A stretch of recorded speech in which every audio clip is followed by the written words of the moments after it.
And now, a tale well calculated to keep you in suspense. You pull that trigger. You kill me, Feathers, and I'll come back and haunt you. I'll come back and haunt you for the rest of your days. Don't you forget that. Listen now to Act One of Feathers, starring Lawson Zerbe, and written especially for Suspense by Jonathan Bundy. Hey, Pete! Pete! Come on, Pete, open up. I know you're in there. Hey, Annie, sit, open up. I gotta bust down this lousy door. Okay. All right, now, what's the gag? What's the idea of trying to make out like you wasn't here? Because I thought maybe it was you, Feathers. Yeah, it's me. I want to know where you been. Why you ain't been out collecting for me? Why I gotta Well. Now, look at that. Now, that's what I call a real nice-looking set of luggage, Petey. I'm glad you like it. Yeah. You know, I had a feeling today. You know those feelings I get, Petey, when the stars and the moon ain't right for me? Like that astrologer, that star reader said? The one I go to have my fortune told? Oh, that's just a lot of superstition, Feathers. Oh, well, you call it superstition, huh? When one of them lucky horseshoes I got fell off the wall this morning, when all of a sudden this lucky rabbit's foot here starts kicking around in my pocket, you call that superstition? Yes, I do. Well, I don't. Because they told me something was wrong, Pete, so that's why I come up here looking for you. And what do I find? Instead of you out on a job, you're locked up in here with all this nice new fancy luggage. So what? And all full up, too. Now, how about that? You thinking of maybe taking a little trip, Petey boy, huh? Oh, come on. Now, you wouldn't be keeping any secret from your old pal Feathers, would you? When a guy that picked you up off of the bread line, knocked some of those hick ideas out of your head, showed you how to make yourself a little easy dough here in a big city? Now, you wouldn't be holding out on me now, would you, Petey? Oh, wait, come on, I asked you, kid. You think you're going someplace? Yes. Oh, you do, huh? I'm going on back to Kansas, and I'm going to face up to it and admit that I couldn't make an honest go of it here in the city. I'm leaving just as soon as I can finish packing here. Yeah, well, that's what you think, but... Nobody walks out on me, you understand? But nobody. I'll kill you first, Petey. You understand that? I'll kill you. Oh, no, you wouldn't. You'd be too scared that I might come back and haunt you. What? Yeah. You better think about that, hadn't you? No. No, because that's something I don't believe in. Well, you better believe in one thing. I'm through with all this, Feathers, and I'm getting out. Oh, you are. Now, you're too good for this kind of work, huh? Is that it? If I'd had sense enough to realize what a rotten, crooked business this money-lending racket of yours was going to turn out to be... Now, listen, you two-bit punk. You was tickled silly for a chance to hook up with me, and you know it. Oh, sure, at first. Because I was all alone. I was broke and I was hungry. I didn't even have a place to sleep. That's right. I was so down and out I didn't know what else to do. Yeah, well, you're eating plenty good now, ain't you? You got a place to sleep. You got lots of fancy clothes. What else do you want? I want to get away from this filthy racket of yours. What do you mean, racket? Yeah, racket. In the beginning, it looked as though maybe you were doing a favor to some of those poor people who didn't know how to go out and borrow from a bank or from some place legitimate. What if you did charge them 15, 20% on a loan? You were giving them a hand, helping them out, tiding them over. That's right. Sure. So I was glad to go out and help collect for you because I thought you were okay. And I didn't even blame you too much when you'd beat up on some of those stumblebums. Those winos who never figured on paying you back. But when you started pyramiding on them, on the people who really needed help when they couldn't pay off right away, charging them 30%, 50%, 100%. And then when you told me I had to beat up that lame kid, the newsie, because he couldn't come up with the dough. Oh, did you? Did you rough him up and get the money out of him? No. Oh, I know you didn't. That's another reason I come up here, to find out why you didn't. Because I tell you, Feathers, I'm through.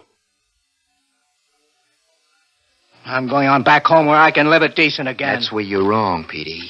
You can't stop me. Can't I? Now you listen to me, Buster. And look at this. You pull that gun on me. Who said anything about a gun? You see this? You and your crazy superstition. You can call it anything you want, Petey, but when I found this rabbit foot, I found you the same day. I knew I was lucky. You think that rabbit's foot had anything to do with it, or all those horseshoes you keep around? I know they did. That's superstition. I told you call it anything you want. But they and you got me started in the big dough, and they never let me down, see? And they ain't gonna let me down now. And that means that you are staying around with them to keep my good luck coming in. No.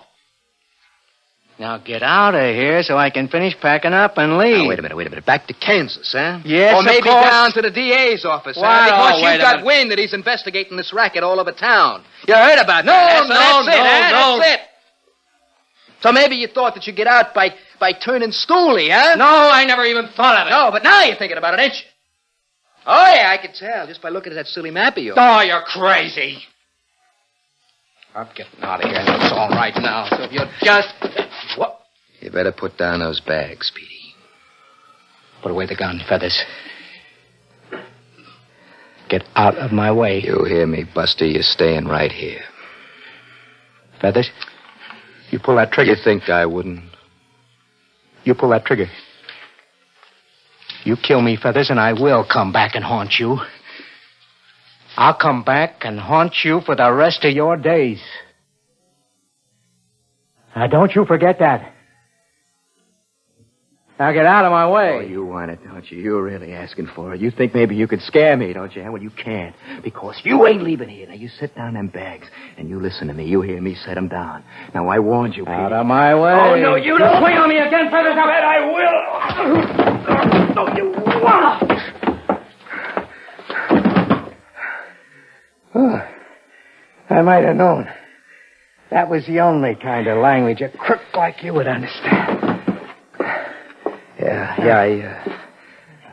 I guess I was wrong, Petey, wasn't I, huh? Pulling this gun on you? You are plenty wrong. Won't you listen to me just for a minute, huh, Petey? Sorry, I'm leaving. You gonna turn your back on the one guy who tried to help you, Petey? Tried to help me. Now, you shouldn't do that, kid. You shouldn't turn your back. So long, Feathers. Good luck. Hold it, Pete. You're too late. Am I? Oh. Cross me, will you? You lousy two-bit punk.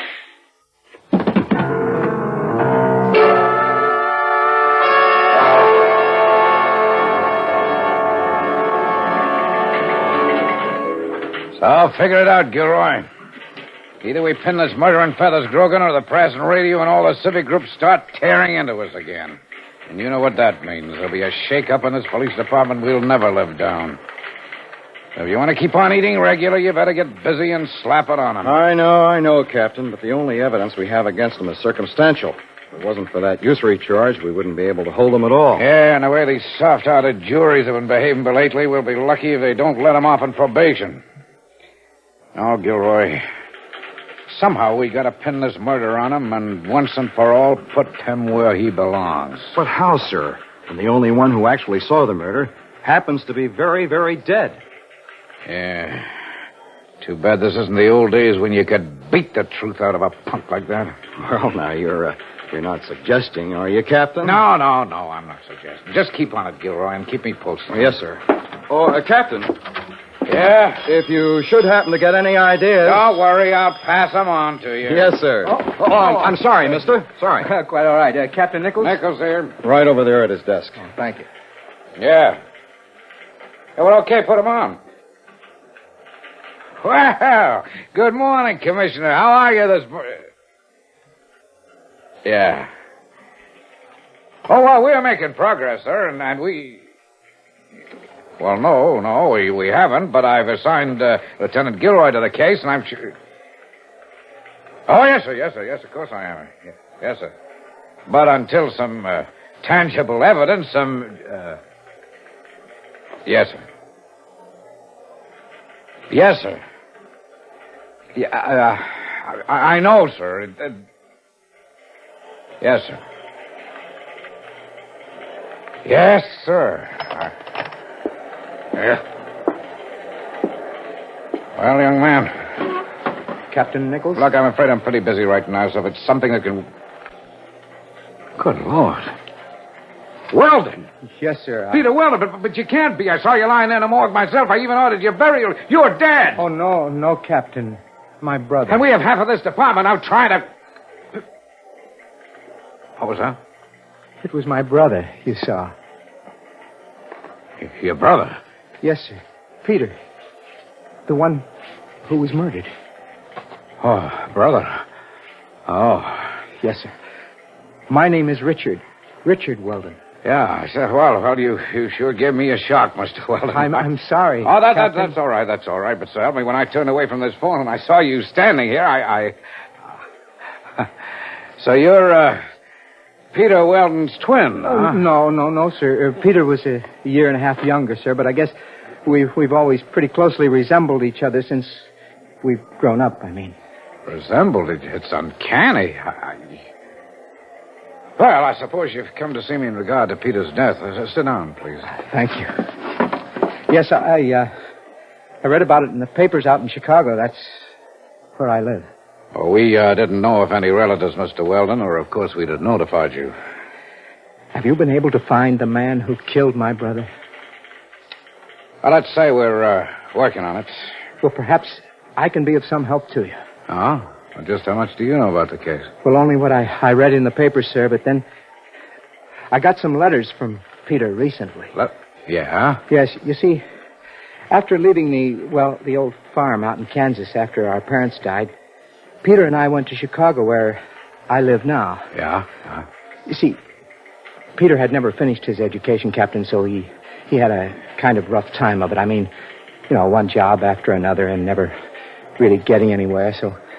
Well, finally, about a year ago, he thought he'd try his luck here in this city. I see. Well, I didn't hear from him then until about, 3 months ago, when he wrote to me that he'd gone into partnership with a man by the name of Feathers Grogan. Feathers? Go on, Mr. Weldon. Well, Peter had told me very little about the sort of work they were engaged in, but, it wasn't very reassuring to find out they were in the money-lending business. Business, Mr. Weldon. It was a racket, usury of the worst kind. I suspected as much, sir. Well, anyhow, in a letter I received just a few days ago, Peter said he had found Grogan to be a crook. And so he was planning to leave him. Go on back to Kansas. Before I could write to congratulate him on his decision, suggest he try again in Chicago where I could possibly help him, I read of his death. His murder. Yeah. And, have you reached the same conclusion we have, that Feathers Grogan killed your brother? Yes, sir. And I take it you know all about this man, Feathers. Yeah, we sure do. He's cooling his heels downstairs in the lockup. Then you have the evidence necessary to convict him? Oh, no, Mr. Weldon. Instead of a murder charge, he's only being held in connection with the DA's investigation of the money-lending racket. The only evidence we have that he killed your brother is purely circumstantial. You see, Peter apparently had packed his bags and was getting ready to walk out on Grogan when Grogan intercepted him. Argued with him, and they had a fight. During that fight, Peter must have struck Feathers in the face. He still bears an identifiable mark from that old ring your brother wore. Yes? Well, what's more, immediately after that, a series of shots was heard. And a man answering Feathers' general description was seen leaving the place out through a back alley. You need more than that, Captain? Wait, Mr. Weldon. Victims of their racket have testified one after another. And there was obvious friction between them. And there's other evidence, lots of it, and it's all good. Except for one thing. What's it? Feathers Grogan has trumped up, or rather bought himself, an alibi that, try as we may, we simply can't break. We know it's a phony, we're sure of it, but there's no way that we can prove that. I see. So we're at a standstill. At least you have him locked up, though. And what'll happen? He'll pay a little fine, perhaps even get a short prison term for his loan shark practices, but so far as your brother's murder is concerned, he's going to get... Wait a minute. Yeah? Wait. Yes, sir, yes. Superstitious. What? Feathers, terribly superstitious. He literally begged to have his rabbit's foot left with him. Yeah. And he almost cried when he accidentally broke the little mirror that he shaves with there in his cell. Look, Weldon, I got an idea. Yes, Captain. This almost unbelievable resemblance. And I know it sounds fantastic, but It just might work. Yeah, what is it, sir? Look, I'm going to have him transferred right away. There's one cell down there that's completely isolated from the rest. And that's where I'll have him put, because in that particular cell, he can be watched without us knowing it. Watched and listened to. Now, if we should pick the proper time, say like at midnight, when all the ghostly, supernatural things we hear about that he believes in are supposed to happen. And if you're willing to cooperate, Mr. Weldon... Yes, sir. Tell me, you believe in ghosts? What? Of course not. Maybe you will, sir. After tonight. All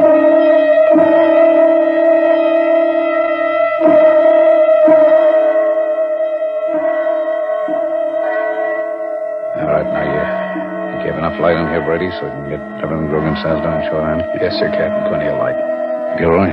Tape recorder's all set, Captain. I only hope that when he wakes up, Grogan doesn't hear it. Get suspicious. Of all the noise we've made so far, hasn't even disturbed his slumbers. I think we'll be okay. What's holding up Mr. Weldon?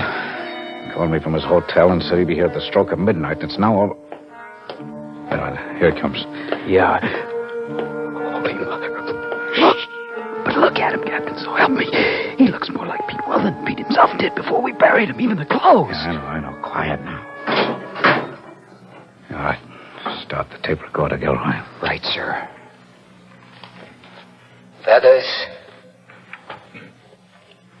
Feathers Grogan. Wake up, Feathers. Yeah, what? I said wake up, Feathers. Wake up. Oh, why don't you leave me alone, huh? Will you leave me alone? Wake up. Getting it, Brady. Right, sir. Wake up and look at me, Feathers. I said look at me. I said, why don't you guys in this dumpling...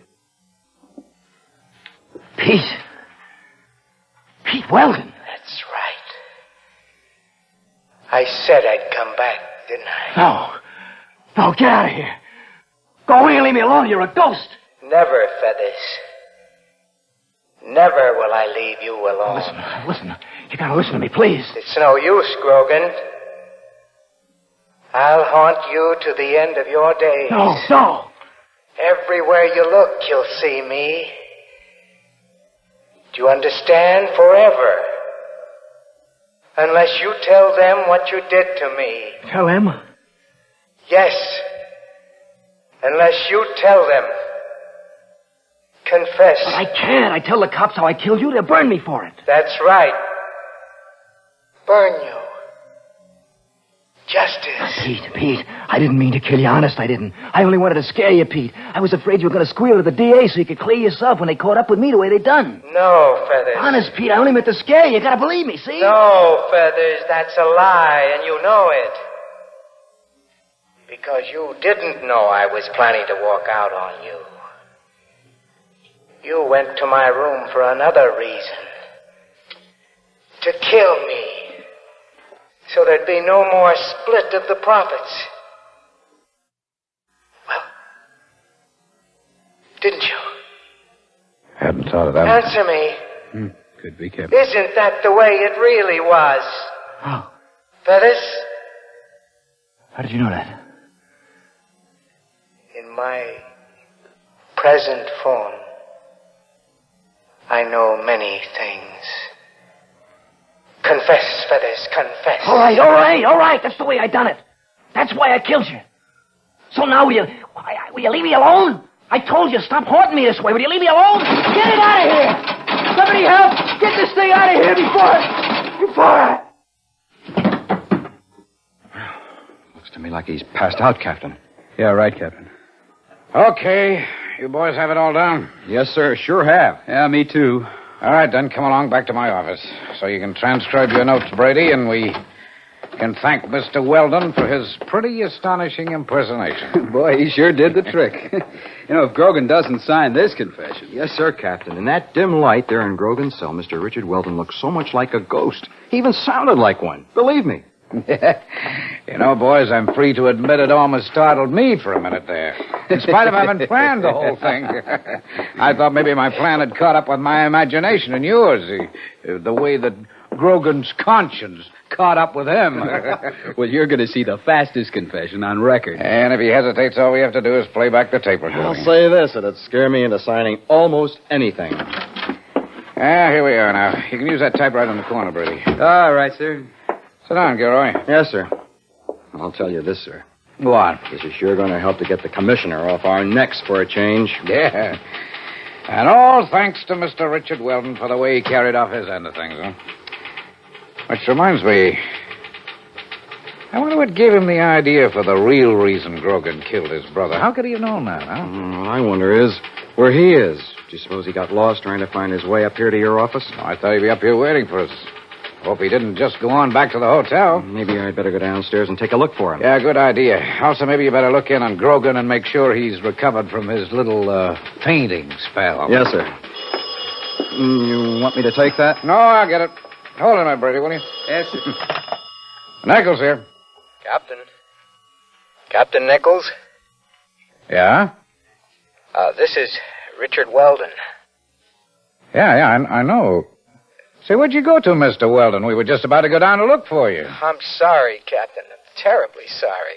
Sorry? Well, I certainly don't see why. Well, I mean that I couldn't get there tonight as promised. That you couldn't do what? That I couldn't get down to the jail, sir. You see, as I left my hotel on the way down there, I started crossing the street, and I'm afraid I was a little careless. I got run down by a taxicab. But, Mr. Weldon, you... Yes, I banged up my leg a bit, and I'm calling now from my room here at Valley Hospital. Valley Hospital? Yes, sir. Oh, I see. But I'm in good hands, sir. They've taken x-rays, and I'm sure it's nothing at all serious. So, if it's all right with you, Captain, we can do the ghost act for Grogan, say, tomorrow night. Captain? Why, that won't be necessary, Richard. What, sir? Not necessary? No. You see, someone else did the job for us. Oh, now, really? You must be joking. Who could possibly have done a job like that? Your brother, Peter.